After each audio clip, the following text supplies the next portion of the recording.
Ambassador David Kane looked out the window of his spaceship called Aurora. He could see the bright crystal towers of Lurlith Prime getting bigger as they flew closer to the planet. For 3 long months, David had been getting ready for this special day. This was the first time humans would meet the Lyrical Empire in a friendly way. The Lyrical Empire was one of the strongest and most mysterious groups in all of space. "Those buildings look amazing," said Dr. Sarah Martinez. She was a smart scientist who came with David to learn about alien cultures. She stood next to David at the big window. "Those crystal towers look like they grew from the ground instead of being built." David nodded as he watched the tall, thin towers. They caught the golden sunlight and made it dance in beautiful patterns that changed as the planet turned. "Our reports said their technology mixes living things with crystals," David said. "Everything about lyrical culture is about making nature and machines work together." The palace where they were going was so big they could see it from space. It looked like someone had carved it from one huge crystal. Its many sides made rainbow colors that made it seem alive. David had spent many years learning how to meet new alien races for the first time. But he had never seen buildings that made him think so differently about how technology and nature could work together. "Captain Zhang says we'll land in about 30 minutes, called Lieutenant Foster from the control area. "The lyrical people have told us about their special ceremonies. They're sending ships to guide us to the right landing spot." David fixed his fancy uniform and looked at his notes one more time. The Lyrical Empire controlled 17 different star systems. They stayed neutral in most space wars, which made them good friends for humans who were trying to expand into the outer rim areas. But their society had very strict rules. An ancient royal family had ruled them for thousands of years. "Remember," Dr. Martinez said quietly, "they can read minds, so we can't lie to them. Luckily, what we want matches what they want: peaceful friendship." Landing was unlike anything David had ever seen. Instead of metal clamps, the Aurora was guided into a crystal dock that seemed to grow around their ship. It connected human technology with lyrical biobuildings perfectly. When the door opened, David felt the floor shake a little. This told him that their host's building was somehow alive. A group of important people was waiting for them. Their leader was tall and graceful. His pointed ears and glowing skin showed he was lyrical royalty. He wore robes that looked like they were made from captured starlight. He carried himself with the kind of old dignity that came from representing a civilization older than all of human history. "Ambassador Kane," the figure said in perfect human language, though with a musical accent. David recognized this way of speaking from his language training. "I am Chancellor Thaddeus Velter, advisor to Her Majesty Queen Seraphina. Welcome to Lurlith Prime." David bowed the way his cultural training had taught him was right for meeting lyrical officials. "Chancellor, thank you for meeting our group. We are honored by this chance to start formal relations between our peoples." "The honor is ours too," Chancellor Velter replied with what seemed like real warmth. "Her Majesty is excited to begin talks about how our civilizations can work together." As they walked through the palace halls, David was amazed by how natural beauty and high technology worked together perfectly. Walls that looked like pure crystal gave light and showed information, while living vines carried what looked like fiber optic cables for communication throughout the building. It felt like being inside a living jewel that also happened to be the center of an interstellar government. "The throne room is ready for formal introductions," Chancellor Velter explained as they came to huge doors that seemed carved from single pieces of clear stone. "Her Majesty will receive your papers and outline the topics she wants to discuss during negotiations." But as they got close to the ceremony room, David noticed a small figure peeking around a decorative pillar. It was a child, maybe 6 years old, with the special features of the lyrical royal bloodline. but she had an expression of pure curiosity that went beyond species barriers.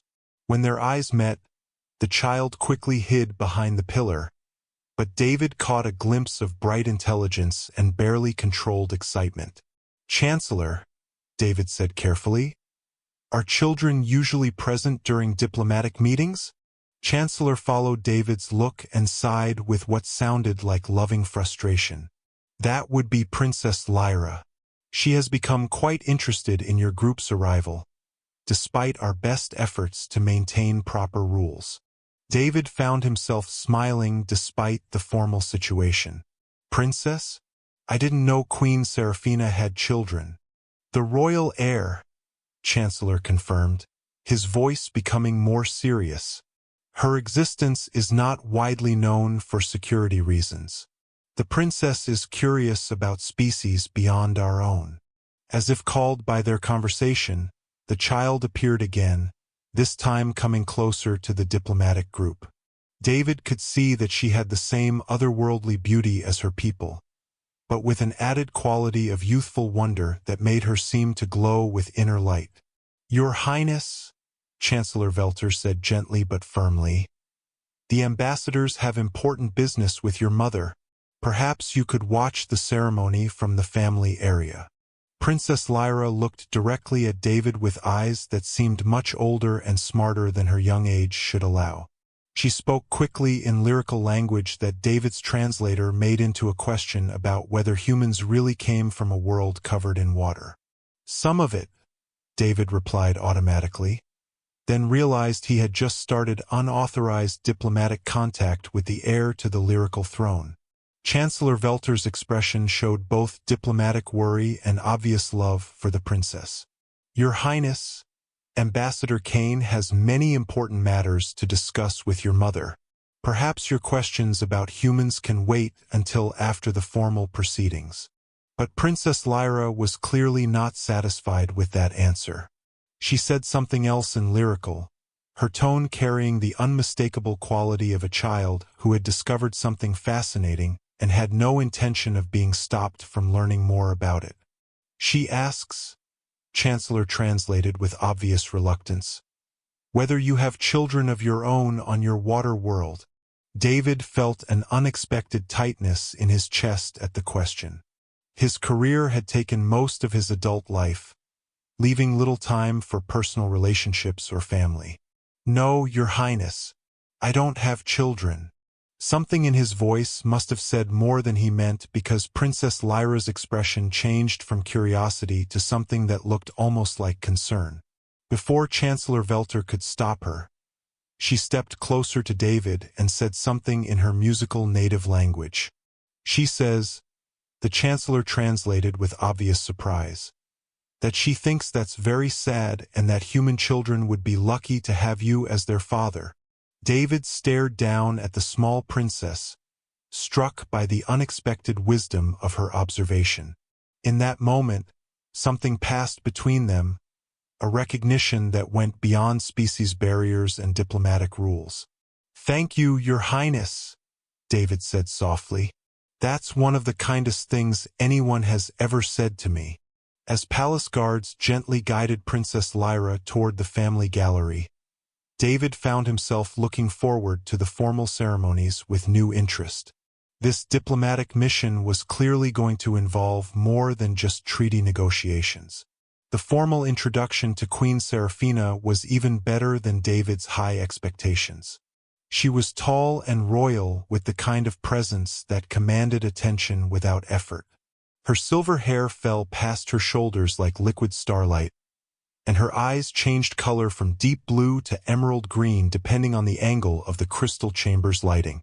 When she spoke, her voice carried the authority of someone used to being obeyed across star systems. "Ambassador Kane," Queen Seraphina said from her crystal throne, "we welcome humanity to Lurlith Prime. Your species' reputation for adaptability and innovation comes before you." David offered the deep bow that rules required when addressing a reigning monarch. "Your Majesty, we're honored by this opportunity to establish formal relations between our peoples. Humanity seeks partnerships based on mutual respect and shared interests. The ceremonial exchanges continued for nearly an hour, with both sides outlining their beginning positions on trade agreements, territory boundaries, and mutual defense provisions. David found Queen Seraphina to be intelligent, well-informed, and surprisingly direct in her approach to diplomacy. These qualities suggested these negotiations might go more smoothly than some of his previous first-contact missions. But throughout the formal proceedings, David found his attention sometimes drifting to the family gallery where Princess Lyra sat with barely contained energy, clearly following every word despite the complex diplomatic language being used. Several times their eyes met across the throne room, and each time the child smiled with obvious delight at this continued connection with the human ambassador. "We shall begin detailed negotiations tomorrow," Queen Seraphina announced as the ceremonial session ended. "Chancellor will coordinate the technical discussions, while I address broader strategic considerations with Ambassador Kane directly." As the formal assembly broke up, David noticed that Princess Lyra had disappeared from the family gallery. He was making his way toward the diplomatic quarters when a small voice called his name from behind a decorative crystal formation. "Ambassador Kane." Princess Lyra came out from her hiding place, her expression bright with excitement. "Did you really come from a star that's very far away?" David looked around to make sure they weren't being watched by palace security, then knelt down to the child's eye level. "I did, Your Highness, from a planet called Earth, which goes around a star we call the Sun." "Is it really covered with water?" she asked, moving closer with the fearless curiosity that only children had. "About 70% of the surface," David confirmed. "The rest is land where people like me live. But we also have cities that float on the water, and some people spend their whole lives sailing from place to place." Princess Lyra's eyes widened with wonder. "We have water here, but only in the deep caves beneath the crystal formations. I've never seen an ocean." David found himself charmed by her genuine curiosity and intelligence. "Maybe someday you'll visit Earth and see the oceans for yourself, though I suspect they're quite different from your beautiful crystal caves." "Would you show me?" Princess Lyra asked with the directness that seemed typical of her species. "If I came to your world, would you show me the water places and the floating cities?" The question caught David off guard both because of its innocence and because of the complex diplomatic implications of a royal heir visiting human space. "I would be honored to show you Earth, Your Highness, though such visits would require extensive planning and coordination between our governments." "Mother says planning is important," Princess Lyra agreed seriously. "But she also says that some of the best things happen when people decide to be friends first and worry about the complicated parts later." David couldn't help but smile at the wisdom contained in such a simple statement. "Your mother sounds very wise." "She is," Princess Lyra said with obvious pride. "But she's also lonely sometimes. Being a queen means she has to be serious all the time, and she doesn't get to make friends the way normal people do." The comment was surprisingly wise for someone so young, and David found himself wondering about the isolation that royal responsibilities must create for both mother and daughter. "What about you, Your Highness?" David asked gently. "Do you get to make friends?" Princess Lyra's expression grew more subdued. "Not really. The palace is safe, but there aren't any other children here. And when I do meet people, they always act different because I'm the princess." David felt a pang of sympathy for the child's obvious loneliness. "That must be difficult." "It is," Princess Lyra admitted. "But you don't act different. You talk to me like I'm just Lyra instead of Princess Lyra." Before David could respond, the sound of approaching footsteps made them both turn. Chancellor Velter appeared around the crystal formation, his expression a mixture of frustration and concern. "Your Highness," he said gently but firmly, "your tutors are looking for you." and Ambassador Kane has important preparations to make for tomorrow's negotiations. Princess Lyra looked disappointed but didn't argue with the Chancellor's direction. "Will I see you again?" she asked David as she prepared to leave. David glanced at Chancellor Velter, who nodded almost imperceptibly. "I'm sure our paths will cross during my stay here, Your Highness." As Princess Lyra was escorted away by palace staff, Chancellor Velter remained behind to speak with David privately.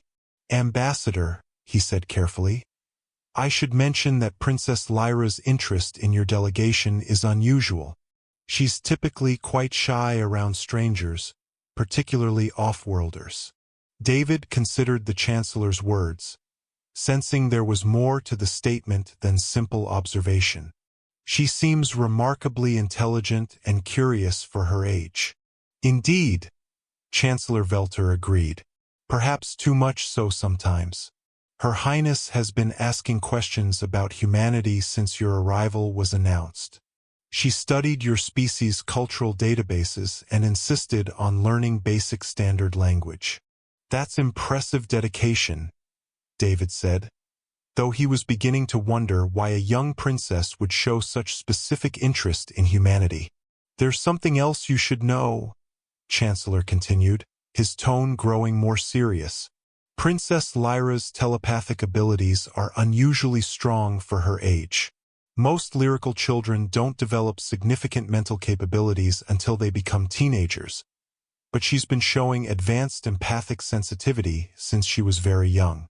David felt a chill of understanding. "Are you suggesting she's been reading my thoughts?" "Not exactly," Chancellor replied, "but she may be sensing emotional vibrations that explain her attachment to you. Your presence appears to provide her with a kind of mental peace that she doesn't experience with most people." As David returned to his diplomatic quarters, he found himself thinking about Princess Lyra's obvious intelligence and her equally obvious loneliness. There was something about the child that stirred protective instincts he hadn't known he possessed, and her frank admission about her isolation had affected him more deeply than he cared to admit. What he didn't yet understand was that his own emotional responses to the young princess were creating exactly the kind of empathic resonance that Chancellor Velter had described. A connection that was unusual enough to attract attention throughout the palace and potentially complex enough to influence the diplomatic negotiations in ways that neither side had expected. Over the following days, as formal negotiations proceeded smoothly in the palace's diplomatic chambers, David found himself developing an unexpected routine. Each morning, he would conduct official business with Queen Seraphina and her advisors, working through the complex details of trade agreements and mutual defense provisions. But during breaks and evening hours, he somehow always seemed to encounter Princess Lyra in various parts of the palace complex. These meetings weren't entirely accidental. The princess had clearly memorized David's schedule and strategically positioned herself in locations where their paths would naturally cross. The crystal gardens where he took his evening walks, the observation platforms where he studied the alien architecture, even the diplomatic library where he researched lyrical cultural protocols. "Ambassador Kane," Princess Lyra called from behind a flowering crystal formation as David explored the palace's botanical sections. "I have something to show you." David looked around to ensure they weren't being observed by security personnel, then approached the child's hiding spot. "What have you discovered, Your Highness?" Princess Lyra emerged carrying what appeared to be a small crystal sculpture, its faceted surface pulsing with soft internal light. "I made this in my art lessons. It's supposed to be your Earth." David accepted the sculpture with appropriate reverence, studying the delicate craftsmanship that had somehow captured the blue-green colors he described during their previous conversations. "This is beautiful, Your Highness. You're very talented." "Teacher helped with the technical parts," Princess Lyra admitted, moving closer to point out specific details. "But I remembered everything you told me about the oceans and the continents and the ice at the top and bottom." David was struck by the accuracy of her representation, especially considering she'd never seen images of Earth. How did you know to include the polar ice caps? You said water froze when it got cold enough, Princess Lyra explained matter-of-factly. And you said the top and bottom of your world didn't get as much warmth from your star, so there should be ice there. The logical reasoning impressed David as much as the artistic skill. You have a remarkable mind, Your Highness. Princess Lyra's expression grew more serious. Mother says thinking clearly is important for a future queen. But sometimes I think too much, and it makes my head hurt. David knelt down to her level, concerned by the admission. What kind of hurt? It's hard to explain, Princess Lyra said, her small face scrunching with concentration. It's like hearing too many voices talking at the same time, except they're not using words, just feelings and thoughts and worries from everyone around me. David felt a flash of understanding. Chancellor had mentioned the princess's unusually strong telepathic abilities, but he hadn't fully grasped what that meant for a young child trying to navigate daily life in a busy palace. Does it happen all the time? David asked gently. Most of the time, Princess Lyra admitted. Except when I'm with you. When you're here, everything gets quiet and peaceful in my head.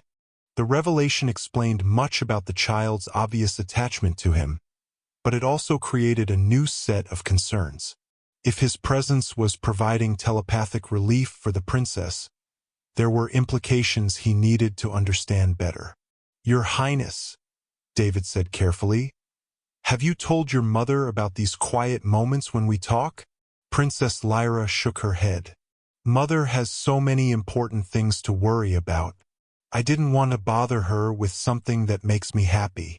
Before David could respond, they were interrupted by the approach of Queen Seraphina herself, accompanied by a small group of advisors.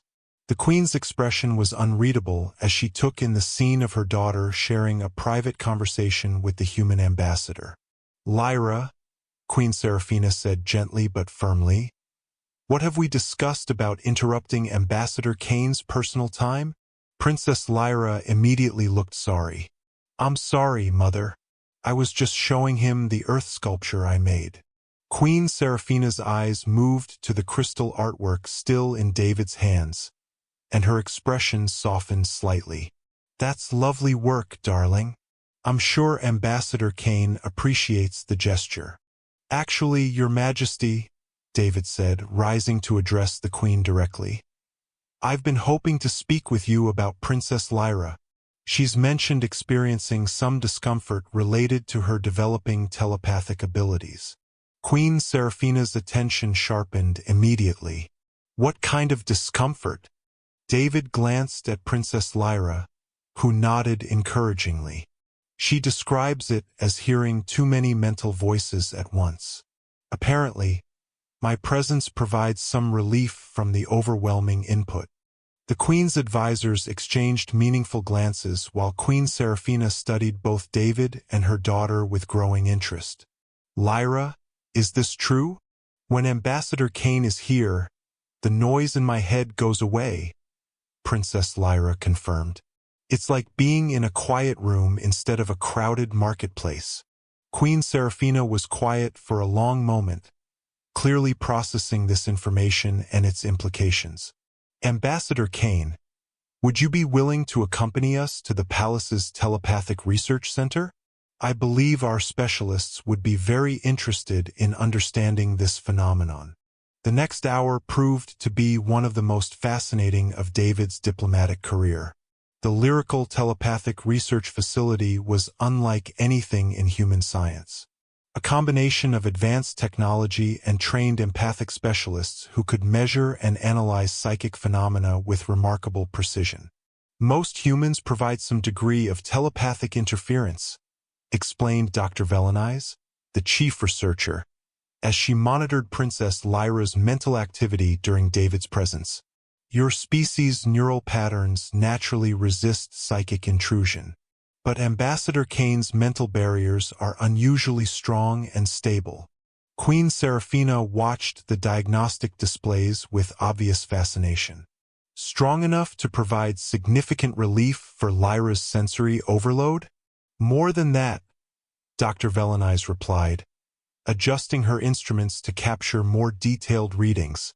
His mental presence appears to create a localized psychic dampening field that filters unwanted telepathic input, while still allowing Princess Lyra to use her abilities normally. David found himself in the unique position of being a diplomatic curiosity as well as a negotiating partner. Is this phenomenon helpful or problematic for Princess Lyra's development? Potentially very helpful, Dr. Velenise answered. Young telepaths often struggle with sensory management during their developmental years. Having access to a natural dampening field could help Princess Lyra learn to control her abilities without being overwhelmed by them. Queen Seraphina looked at David with an expression that combined gratitude with something more complex. Ambassador Kane, it appears your presence here serves purposes beyond formal diplomacy. As they left the research facility, Princess Lyra walked between David and her mother, clearly pleased that her experiences were being taken seriously by the adults around her. Does this mean Ambassador Kane can help me practice my lessons? She asked hopefully. Teacher says I need to learn better mental discipline, but it's hard when everything is so noisy. Queen Seraphina glanced at David, her expression thoughtful. Perhaps we can arrange for Ambassador Kane to assist with your telepathic training as part of our cultural exchange programs. David realized that his diplomatic mission was evolving into something far more personal and complex than standard treaty negotiations. He was becoming involved in the education and development of the heir to the lyrical throne, creating connections that would influence both his professional responsibilities and his personal feelings in ways he was only beginning to understand. I would be honored to help in any way I can, Your Majesty, David replied, looking down at Princess Lyra's hopeful expression and feeling something warm and protective settle in his chest. What he didn't yet realize was that Queen Seraphina was beginning to see him not just as a diplomatic partner, but as someone who might provide the family stability that both she and her daughter had been missing for years. 3 weeks into the diplomatic mission, the formal treaty ceremonies were scheduled to conclude with a grand celebration in the palace's main throne room. Representatives from both human and lyrical governments had gathered to witness the signing of agreements that would establish formal diplomatic relations between their civilizations for the first time in history. David stood with the human delegation in their designated area, wearing his most formal diplomatic attire and feeling the weight of historical significance. Across the vast crystal chamber, Queen Seraphina sat upon her throne, resplendent in ceremonial robes that seemed to capture and reflect every beam of light in the room. The assembled lyrical nobility created a sea of elegant figures whose luminescent skin provided a soft, ethereal glow throughout the chamber. Ladies, gentlemen, and honored beings, Chancellor announced in both standard and lyrical, we gather today to formalize the bonds of friendship and cooperation between humanity and the lyrical empire. The ceremony proceeded with all the pomp and dignity appropriate to such a momentous occasion. Formal declarations were read, treaty documents were signed with elaborate flourishes, and both sides exchanged gifts that symbolized their mutual commitment to peaceful coexistence. David had been specifically honored for his role in facilitating the negotiations, with Queen Seraphina publicly acknowledging his diplomatic skill and cultural sensitivity. As she presented him with a crystal medallion representing his status as an official friend of the lyrical crown, David felt proud of what they had accomplished together. But throughout the formal proceedings, he found himself occasionally glancing toward the family gallery where Princess Lyra sat with her tutors and guardians. The child had been unusually subdued during the past few days, clearly understanding that the ceremony's conclusion would mark the end of David's official presence at the palace. The treaties we signed today, Queen Seraphina declared to the assembled dignitaries, represent more than political agreements. They celebrate the possibility of understanding and friendship between peoples who were once strangers to each other. As she spoke, David noticed Princess Lyra shifting restlessly in her seat, her young face showing signs of the emotional distress that had become familiar to him over their weeks together. Her telepathic sensitivity made formal ceremonies particularly challenging as the concentrated emotions of hundreds of beings created overwhelming psychic input. The climactic moment came as Queen Seraphina rose from her throne to deliver the ceremony's concluding remarks. Today marks the beginning of a new chapter in galactic relations, built upon the foundation of mutual respect and shared commitment to peace. But her words were suddenly interrupted by a commotion in the family gallery. Princess Lyra had broken free from her guardians and was running down the steps toward the main floor of the throne room, her small form clearly visible to every being in the vast chamber. "Lyra!" Queen Seraphina called, her composure faltering as her daughter ignored all protocol and rushed toward the diplomatic area. David watched in amazement as Princess Lyra dodged palace guards and ran directly toward him, her face bright with desperate joy. The assembled dignitaries watched in stunned silence as the heir to the lyrical throne threw herself into David's arms, wrapping her small arms around his waist and looking up at him with unmistakable love. "Dad!" she shouted in clear standard, her voice echoing through the crystal chamber and reaching every corner of the vast space. "Dad, don't leave me." The reaction was immediate and profound. The assembled courtiers gasped in shock, the human delegation stared in confusion, and Queen Seraphina's hand flew to cover her mouth as she realized the implications of what had just happened.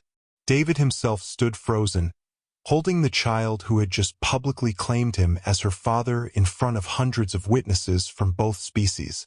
The silence that followed seemed to stretch for eternity. David could feel the weight of every gaze in the throne room, understanding that Princess Lyra's declaration had created a diplomatic crisis that could potentially overshadow all their carefully negotiated agreements. But as he looked down at the small princess clinging to him with such obvious need and affection, David realized that his response in this moment would define not just the remainder of his diplomatic mission, but the trajectory of his entire life. Slowly, carefully, David knelt down to Princess Lyra's level, bringing himself to her eye height while maintaining gentle contact with her shoulders. "Lyra," he said softly, his voice carrying clearly in the absolute silence of the throne room, "I care about you very much. But calling someone Dad is something very special and important." Princess Lyra's eyes filled with tears, but her voice remained steady. "I know it's important. That's why I said it.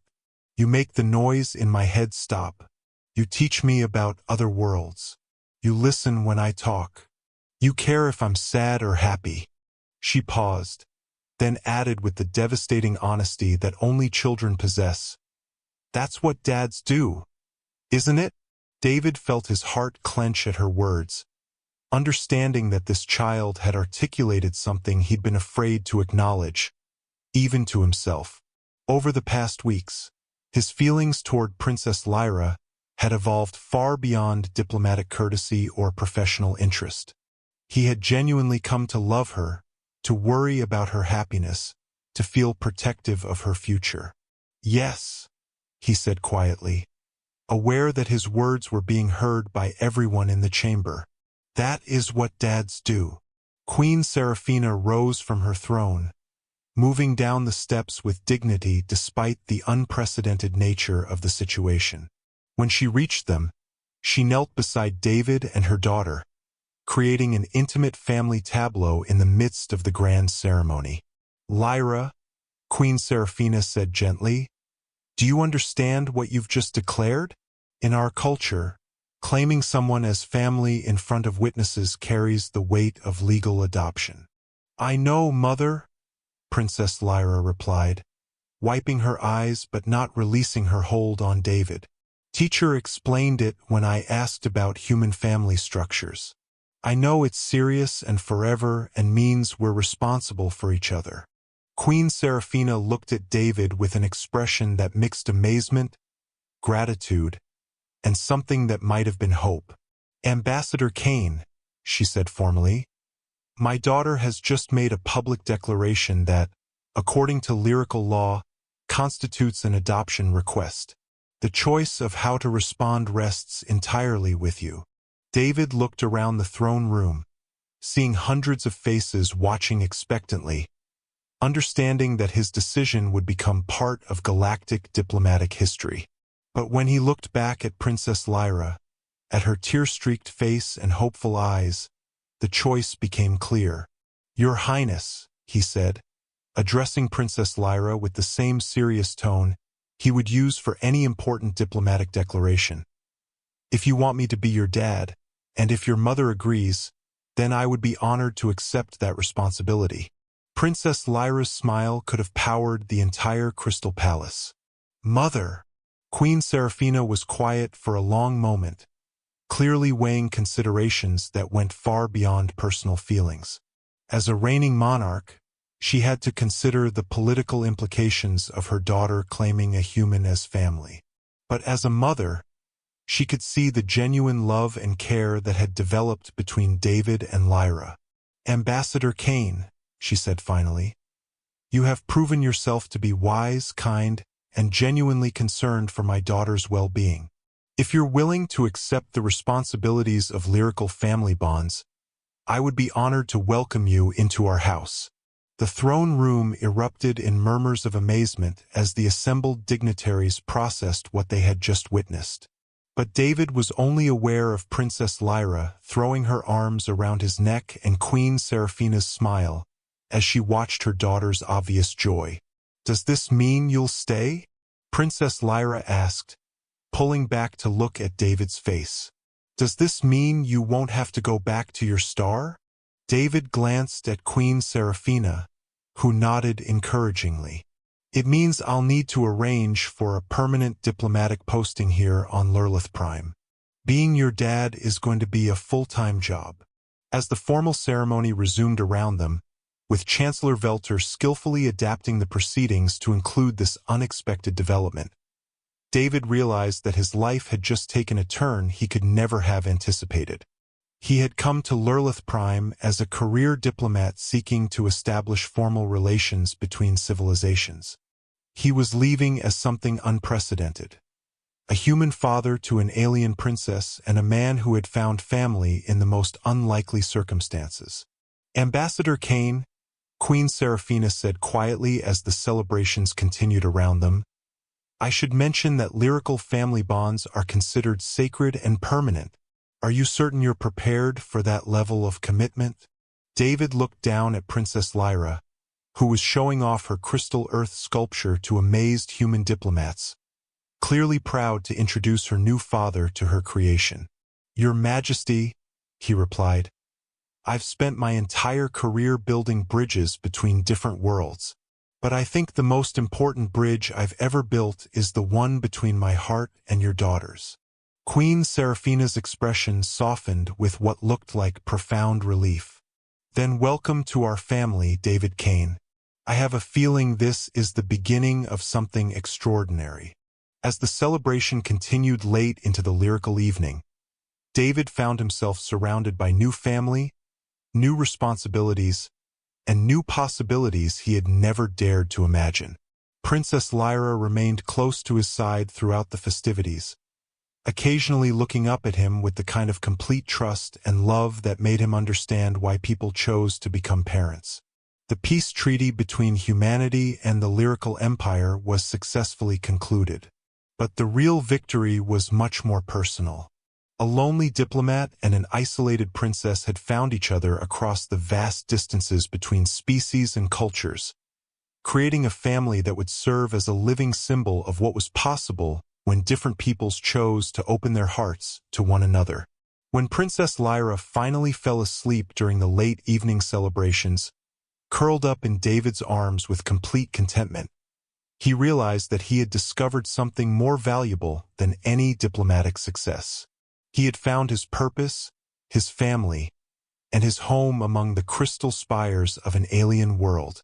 all because a small child had seen in him the father she had always needed.